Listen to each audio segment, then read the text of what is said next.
रिजवान भाई, फ़खर जमान की अभी आपने बात की, बीइंग अ कैप्टन समझते हैं नाइंसाफ़ी हो गई है, क्योंकि लोग ये बात कर रहे हैं कि सेंट्रल कॉन्ट्रैक्ट से ड्रॉप तो लगता है चैंपियंस ट्रॉफी के भी प्लान का हिस्सा नहीं है, तो समझते हैं बीइंग अ कैप्टन नाइंसाफ़ी हुई और चेयरमैन साहब से पर्सनली इस केस पर कोई बात की है उनको फेवर करने की, क्योंकि उनके हवाले से कहा जाता है कि वो इम्पैक्टफुल वाइट बॉल प्लेयर है। इसमें डाउट ही नहीं है कि फ़खर जमान इम्पैक्टफुल हमारा पाकिस्तान टीम का वाइट बॉल का प्लेयर है, क्योंकि फ़खर जहाँ पे भी होगा वो एक तरफी मैच को बिल्कुल एक साइड पे ले जाता है। और आपने जब भी बड़े बड़े मैचेस देखे तो फ़खर ने वन साइडेड मैचेस को एक साइड पे लगाया हुआ है। तो हमारे पास फ़खर जमान जैसा प्लेयर इम्पैक्टफुल है। मगर जहाँ तक डिसीजन की बात है तो वो कोई डिसीजन हमारे पास नहीं होते, वो मैनेजमेंट सिलेक्शन कमेटी के पास हो रहे, जिस तरह आप देख रहे हैं।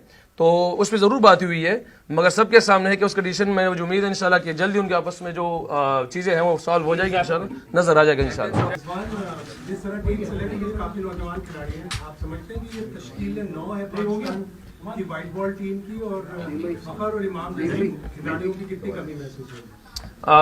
बिस्मिल्लाहिर्रहमानिर्रहीम। देखिए जी, कुछ बातें मेरे ख्याल से इस पे हो भी गई है कि कुछ यंग प्लेयर और कुछ सीनियर प्लेयर्स, क्योंकि अक्सर जब इवेंट आता है तो इवेंट के लिए ही प्रोसेस बनती है हमारी टीम में, उसी तरह देखी जाती है। तो अल्हम्दुलिल्लाह जिस तरह अगर लास्ट हमारा देखा जाए वर्ल्ड कप, तो उसमें से चेंजेस अभी है। अभी यंग टैलेंट हमारे पास आया हुआ है, चैंपियंस कप से कुछ लड़कों को लिया हुआ है, काफ़ी परफॉर्मर है। और जहाँ तक सीनियर प्लेयर्स की बात है, ओबियसली कि जैसे आपने इमाम फ़खर की बात की है कि उसने हमारे पाकिस्तान वाइट बॉल में काफ़ी टॉप परफॉर्मर है वो, और उसकी कमी हमारे पास हर एक प्लेयर की सूरत में होती रहती है। मगर हम इस तरह जो कोशिश कर रहे हैं, सिलेक्शन कमेटी देख रही है कि बैलेंस कहाँ पे आ जाता है उसके लिए, तो इंशाल्लाह कोशिश करके हमारी टीम एक अच्छी सूरत में आ जाए चैंपियंस ट्रॉफी के लिए। जी भाई, रिजवान भाई, अभी पूरी पाकिस्तान क्रिकेट जो है, पहले तो आपको मुबारकबाद हो कि आप कप्तान बने। पूरी पाकिस्तान क्रिकेट इस वक्त खुमार आकिब जावेद में गिरफ्तार है, तो आप समझते हैं कि ये खुमार जो है ऑस्ट्रेलिया में भी बाकी रहेगा या वहां कुछ सिचुएशन दूसरी हो जाएगी? अच्छा देखिए, जहाँ तक आकिब भाई की बात है तो नो डाउट उसके जो डिसीजन थे हम लोग पाकिस्तान के फेवर में चले गए। जैसे हमने इंग्लैंड से सीरीज जीता है, क्योंकि ये जो आवाज़ था मेरे ख्याल से पिछले 2-3 साल से भी लग रहा था कि यार हमें ऐसे पिचेस चाहिए जो हमारे फेवर में चले जाए, क्योंकि जहाँ पे भी था। मगर उसने आके कदम लिया और कदम से शायद वो पिचेस हमें मिली, तो अल्हम्दुलिल्लाह जिसकी वजह से रिजल्ट अल्लाह पाक ने हमें डिफरेंट दे दिया पूरी कौम के सामने। जहाँ तक हम जहाँ जा रहे हैं ऑस्ट्रेलिया में, तो हमेशा सबको पता है कि ऑस्ट्रेलिया एक टफ कंडीशन है किसी भी मुल्क के लिए। तो वहाँ पे आकिब भाई ने पिचेस उसके हाथ में नहीं है, ऐसी चीज़ उसके हाथ में नहीं है।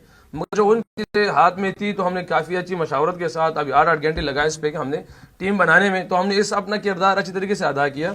बाकी हम प्लेयर्स पे डिपेंड करता है कि हम जाके अपनी पूरी मेहनत करेंगे और रिजल्ट अल्लाह से मांगेंगे। रिजवान भाई, फ़खर जमान की अभी आपने बात की, बीइंग अ कैप्टन समझते हैं नाइंसाफ़ी हो गई है, क्योंकि लोग ये बात कर रहे हैं कि सेंट्रल कॉन्ट्रैक्ट से ड्रॉप तो लगता है चैंपियंस ट्रॉफी के भी प्लान का हिस्सा नहीं है, तो समझते हैं बीइंग अ कैप्टन नाइंसाफ़ी हुई और चेयरमैन साहब से पर्सनली इस केस पर कोई बात की है उनको फेवर करने की, क्योंकि उनके हवाले से कहा जाता है कि वो इम्पैक्टफुल वाइट बॉल प्लेयर है।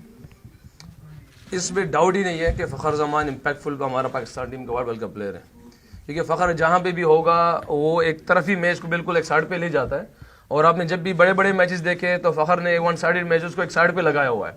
तो हमारे पास फ़खर जमान जैसा प्लेयर इम्पैक्टफुल है। मगर जहाँ तक डिसीजन की बात है तो वो कोई डिसीजन हमारे पास नहीं होते, वो मैनेजमेंट सिलेक्शन कमेटी के पास हो रहे, जिस तरह आप देख रहे हैं। तो उस पर ज़रूर बात हुई है, मगर सबके सामने है कि उसका डिसीजन में जो उम्मीद है इंशाल्लाह कि जल्दी उनके आपस में जो चीज़ें हैं वो सॉल्व हो जाएगी, इंशाल्लाह नजर आ जाएगा इंशाल्लाह। एक मिनट बेटा भाई, आपने सवाल करना। अच्छा, मुझे बताएंगे रिजवान, आपका हेड कोच भी चेंज हुआ है, अभी गिलेस्पी फॉर टाइमिंग आपके साथ जा रहे हैं, तो डू यू थिंक के बातें ये भी आ रही है कि आप सकलैन मुश्ताक को चाहते हैं कि आपके साथ हो, तो क्या ऐसी कोई बात है कि सकलैन मुश्ताक के आगे पे पुटअप किया है आपने कि उनको बनाया जाए कोच, या आप समझते हैं कि गिलेस्पी को होना चाहिए, आकिब जावेद बेहतर हेड कोच हो सकते हैं आपके साथ वाइट बॉल की? देखिए, अच्छा क्वेश्चन ये है कि जब आप पाकिस्तान का शर्ट पहनते हैं या पाकिस्तान की सतह पे आते हैं तो आप सोचते हैं कि जो भी तेरे साथ हो, जिस टाइम की भी हो, जैसे भी हो, वो आप उसके साथ अपने आप को कंबाइन करें और पाकिस्तान के रिजल्ट निकालने की कोशिश करें। और जहाँ तक ये डिसीजन है, मुझे डिसीजन का बिल्कुल भी नहीं पता, ये बोर्ड और मैनेजमेंट के हवाले से है कि वो जिस कोच को लाना चाहते हैं या दरमियान में क्या बात हुई है, मुझे इस हवाले से कुछ भी नहीं पता। और जहाँ तक हमारी अपनी जो राय होती है तो हम अपनी राय हर किसी के सामने रख सकते हैं, किसी भी कोच के हवाले से, किसी भी प्लेयर के हवाले से, कि ये होगा तो ऐसे बेस्ट हो सकेगा। क्योंकि हमारे पास तो हमने इस सूरत में है कि हमने यार बंदे में हमें देखा है कि पाकिस्तान के लिए क्या बेहतर कर सकते हैं, अपनी राय रख सकते हैं हम उसके लिए।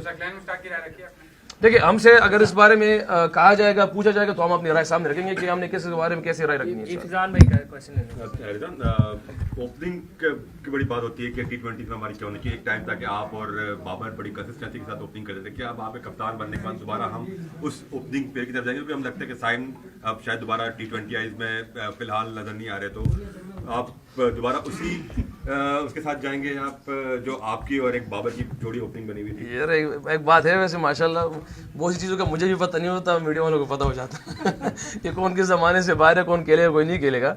जहाँ तक देखिए मेरी और कप्तान की बात है कि ओपनिंग पेयर हमारा है, मैं पर्सनली ऐसा कोई ये नहीं कि मैं आऊँगा और मेरे आते ही सारी चीज़ एकदम धमाका हो जाएगी, चीज़ डिफरेंट हो जाएगी, क्योंकि मेरे से पहले भी चीज़ें बेस्ट हो रही थी। जहाँ मुझे लग रहा उस टाइम मेरे माइंड के मतलब जहाँ मुझे लग रहा कि यार ये कमी बेशी है, तो हमने उसी को ठीक करना है। अगर अभी आप सब हम आकिब भाई की जो उसने जो चीज़ की है, तो आप वो चीज़ सिर्फ देख रहे क्या थी, वो एक ऐसी चीज़ थी कि बिल्कुल डिफरेंट थी हमारे पाकिस्तान टीम के लिहाज से। अगर हमारी टीम देख रहे हैं तो हमारी यंग थी उस टाइम, जो चेंजेस में हुए, मगर उसने सारे जो सिचुएशन है उसको क्रिएट किया है जो इंग्लैंड के अगेंस्ट चल रही थी, जो स्पिन कंडीशन तैयार की, अप एंड डाउन कंडीशन तैयार की। तो ये हम इन्हीं चीज़ों को देखने की कोशिश करेंगे। जहाँ पे हमारे पास बड़ी विंड है, हम जाएंगे वहाँ पे देखेंगे कि क्या है हमारी ओपनिंग सूट यही सूट करेगा, हमारे पास चेंजेस है तो फिर चेंजेस होंगे। उम्मीद है इंशाल्लाह कि हम सब फ्लेक्सिबल रहें, जो कंडीशन डिमांड करे, सिचुएशन डिमांड करे, पाकिस्तान के लिए बेहतर, उस पर हम जाएंगे इंशाल्लाह। रिजवान क्या कहेंगे, क्योंकि चैंपियंस ट्रॉफी आगे आने वाली है, उसके अलावा भारत जो है वो नहीं आ रहा। एज अ कप्तान आपकी क्या सोच है कि पाकिस्तान में भारत आए, खेले, क्योंकि उसको इंडियन टीम को देखने के लिए बहुत ज़्यादा क्राउड भी आता है, तो इस पर आप क्या कहेंगे? देखिए, बिल्कुल इसमें नो डाउट कि हमारी जितनी भी कौम है वो इंडिया के प्लेयर से भी मोहब्बत करती है। हम जब वहाँ पे गए तो इंडियंस के जितने भी आवाम थे काफ़ी मोहब्बत का आप लोग के सामने तक इजहार भी किया, और हमारी आवाम भी चाहती है कि इंडिया वाले यहाँ पे आए और खेले। जहाँ तक बात चैंपियन ट्रॉफी वो आ रही है नहीं आ रही, इसका मुझे इल्म नहीं है, वो हमारी मैनेजमेंट को पता होगा आखिर में क्या डिसीजन होता है, कैसे होता है, मुझे इस बारे में बिल्कुल वो नहीं है। हाँ, वो आएंगे, हम बिल्कुल अच्छी तरीके से डबल तरीके से वेलकम करेंगे इंशाल्लाह उनका।